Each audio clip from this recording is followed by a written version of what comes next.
Сәлем достар, мен каналыма қош келдіңіздер. Бүгін біз үйде домашний пирог жасап үйренеміз.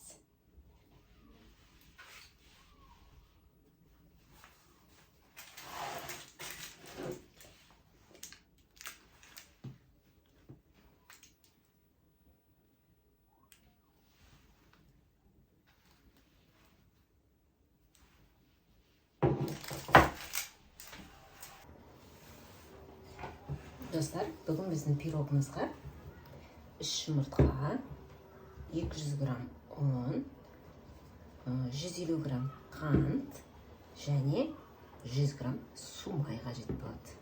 Осының бәрін араластырып алайық.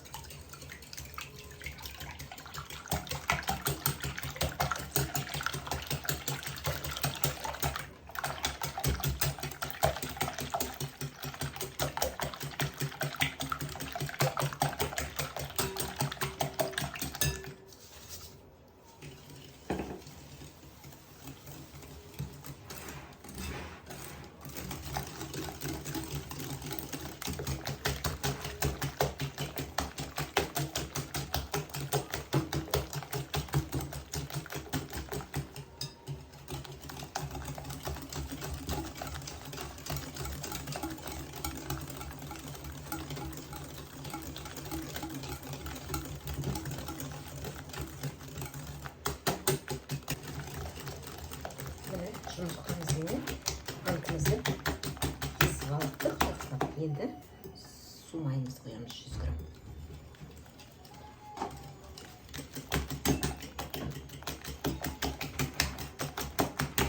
Жақсылап араластырып алып, ұнымызды саламыз. Және разрыхлитель қосамыз.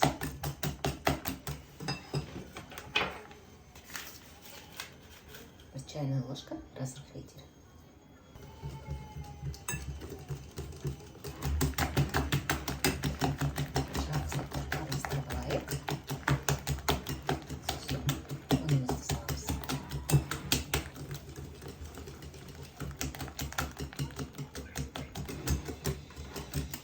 Жақсылап безіп алдық, енді ұнымызды саламыз. Ұннан 200 грамм қажет болады бізге.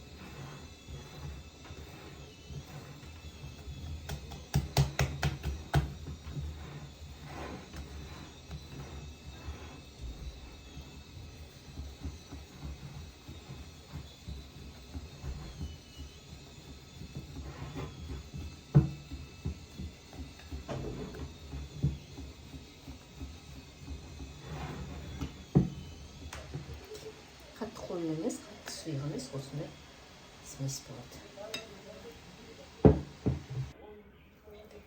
Енді келесі бізге 200 грамм творог. Осының ішіне жұмыртқамызды.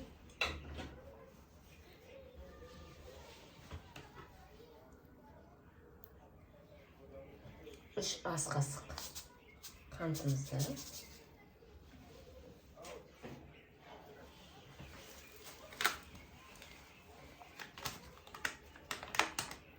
Және бір үлкен қасық крахмал қажет болады.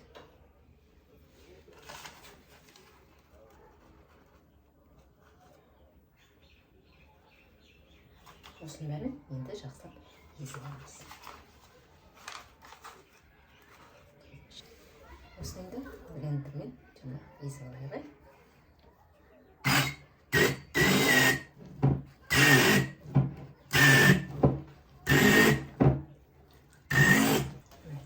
Осындай смесь болды, езіп алдық. Енді осыны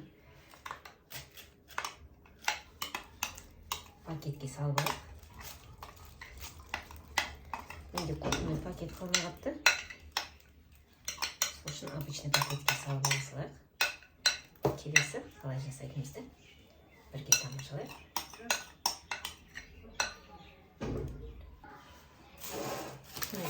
противнімізді маймен майдап аламыз.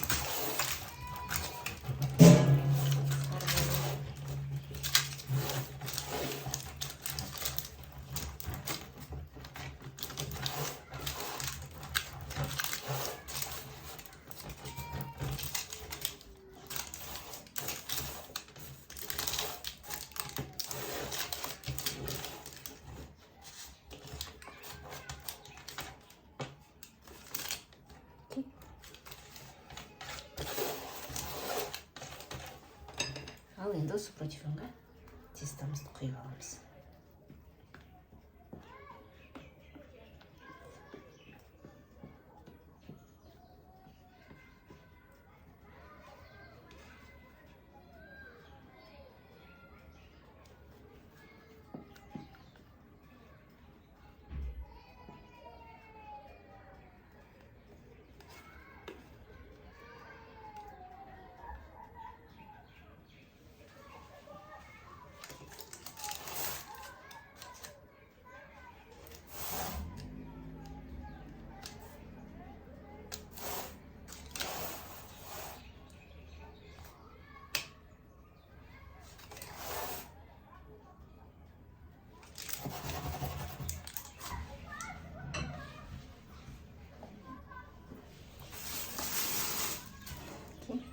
Қараңыздар. Келесі бізде творог.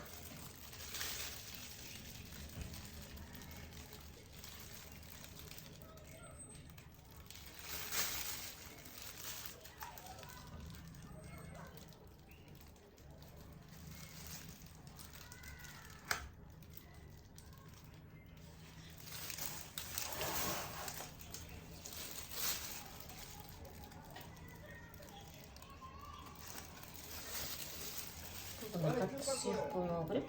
Сұйықтау болып кетіпті.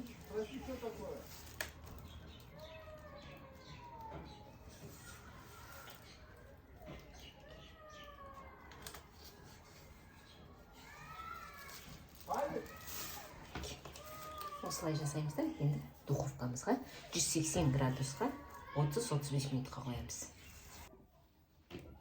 Мінекей достар, пирогымыз дайын болды. Қараңыздар, қандай керемет. Домашний пирог деп аталады. Кесіп, сіңді.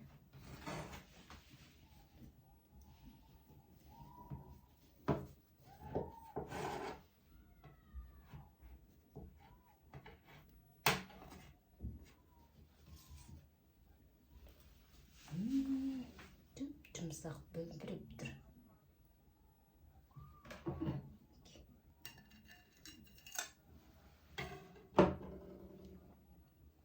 Ал енді дәмін көрейік.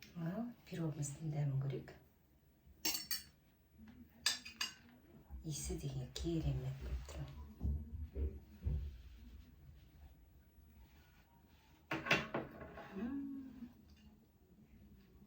Жұмсақ, дәм деген керемет. Жасап көріңіздер, достар. Өте дәмді. Менімен болғандарыңызға рахмет. Менің каналыма тіркеліп, лайктарыңызды басып, пікірлеріңізді қалдырып кетіңіздер. Ол мен үшін өте маңызды. Бүгінгі домашний пирогымыз өте керемет, дәмді болып шықты. Келесі кездескенше, достар.